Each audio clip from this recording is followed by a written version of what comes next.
Assalamualaikum warahmatullahi wabarakatuh. Salam sejahtera semua pelajar di HT01, di HT02. Hi everyone. Hari ini untuk video kali ini kita akan belajar tentang satu perkara berkaitan dengan mechanism of enzyme action. Mari kita recall balik pelajaran kita yang lepas. Kita dah bincangkan tentang definition of the enzyme, di mana kamu menyatakan bahawa enzyme is a globular protein, di mana enzim ini berfungsi function to speed up the rate of chemical reaction by lowering activation energy. Dan kita dah lihat bagaimana tindak balas yang berlaku, iaitu catabolic reaction ataupun anabolic reaction with and without the enzyme. Di mana kita nak membuktikan tentang bagaimana enzim ini speed up the rate of chemical reaction by lowering the activation energy. Pelajar semua, kita juga dah ada lihat tentang satu perkara penting, iaitu perbentukan enzim substrate complex.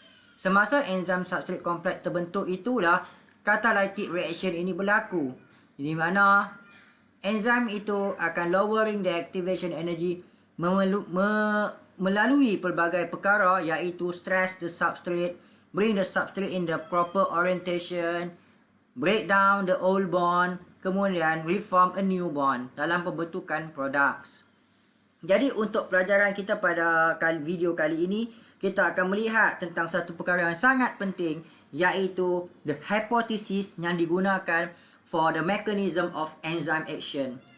Dalam enzymatic reaction, kita ada memerlukan untuk memahami tentang dua mekanisme penting. There are two important mechanism need to be understand in study how does the enzyme will act on the substrate.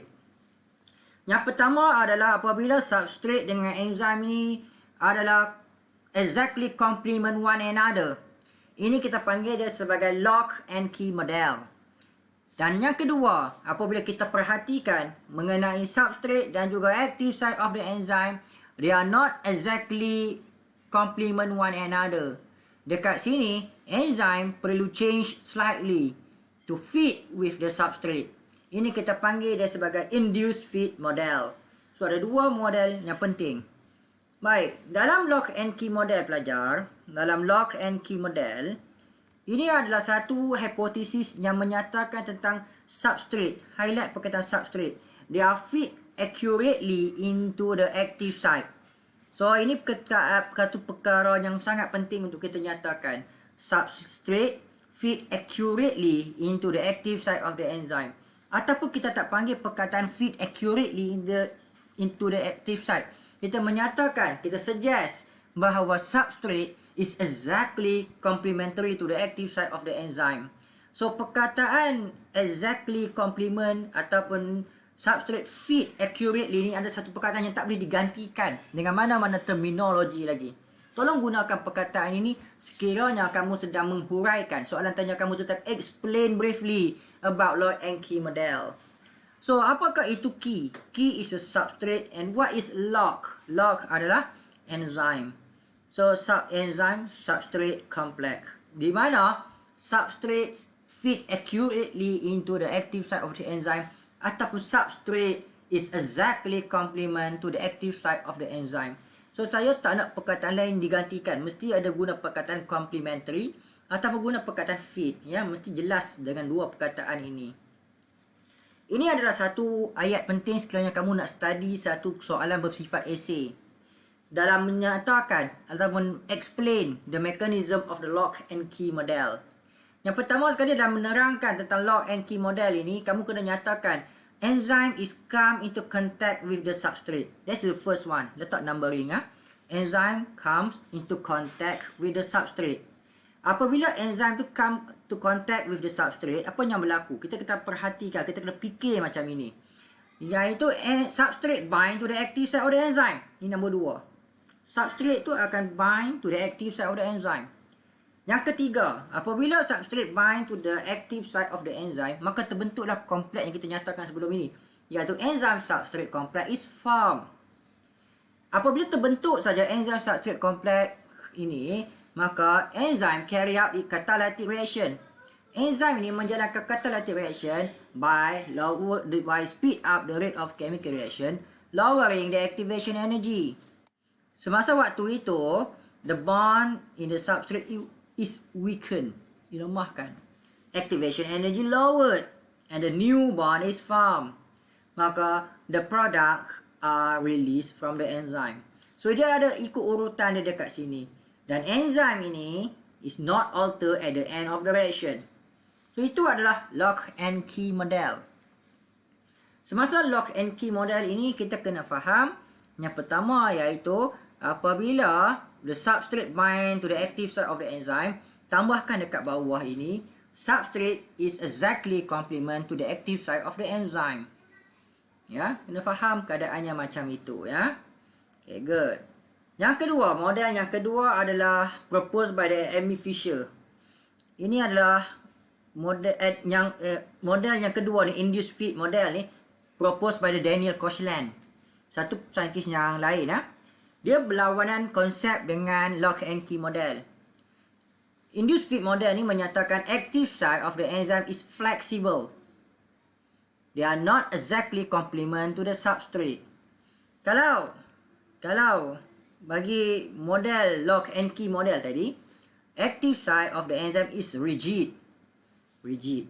Tapi untuk induced fit model, the active site of the enzyme is flexible. Active site is not exactly complement to the substrate. Dengan kehadiran substrate, in the presence of substrate, the active site may change slightly in order to suit with the substrate shape. For example, active site, notekan active site. Active site is a flexible. This is a substrate. Substrate is not exactly complement to the active site of an enzyme. Once the substrate bind to the active site of an enzyme, the active site change slightly. Apabila substrate bind kepada active site ini, maka active site of the enzyme change slightly to fit with the substrate shape. Jelas keadaannya macam ini. Ini adalah satu ayat penting yang saya suka juga saya minta kamu untuk salin ke semua ini dalam kertas A4 paper. Kemudian tunjukkan, snap, dan letakkan dalam Telegram. Yang pertama sekali adalah menerangkan induced fit model ini.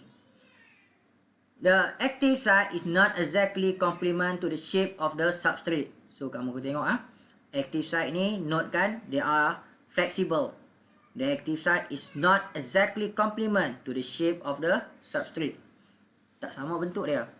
But, substrate bind to the active site of the enzyme.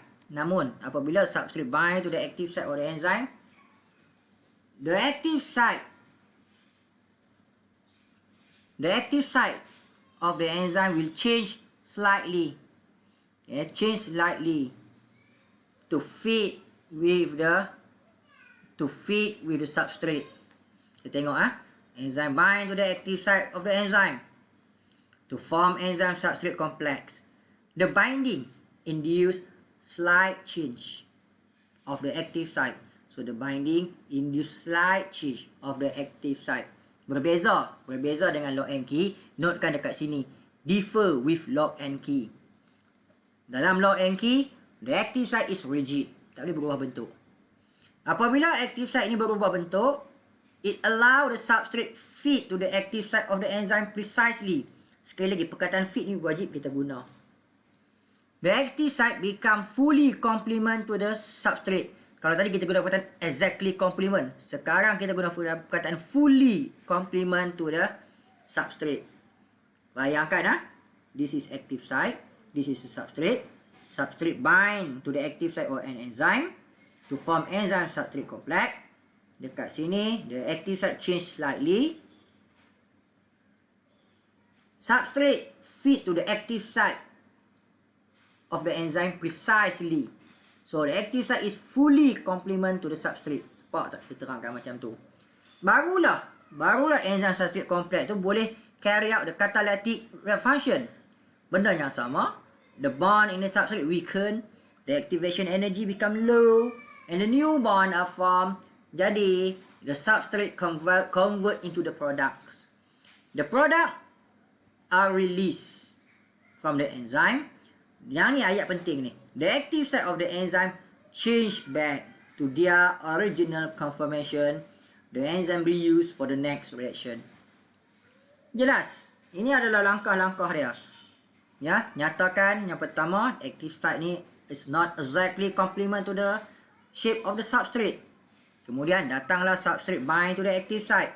Nak bentuk enzyme substrate complex. Dalam pembentukan enzyme substrate complex itu, the active site of the enzyme akan change slightly. Cakap macam saja tak cukup. They change slightly to fit with the substrate precisely. Barulah kita nyatakan bahawa the active site is complement to the substrate. Barulah catalytic reaction berlaku, di mana bond of the substrate weaken, activation energy low, a new bond is formed, substrate convert to the products. Kemudian barulah products ini release from the enzyme.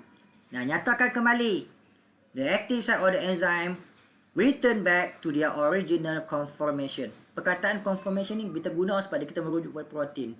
Bentuk kembali sama. The enzyme reused for the next reaction. Maka inilah yang kita nyatakan tentang perbezaan yang ketara antara lock and key model dan juga induced feed model. Jadi selamat memerhatikan kedua-dua ini. Saya nak kamu salin balik dalam bentuk flowchart. Kamu salin juga yang ini semua dalam bentuk flowchart dan snap letakkan dalam Telegram. So see you on the next lesson mengenai perkara yang kita amat gemari, iaitu factor affect the enzymatic reaction. So that's all for today's video. Assalamualaikum warahmatullahi wabarakatuh. Salam sejahtera semua. Bye.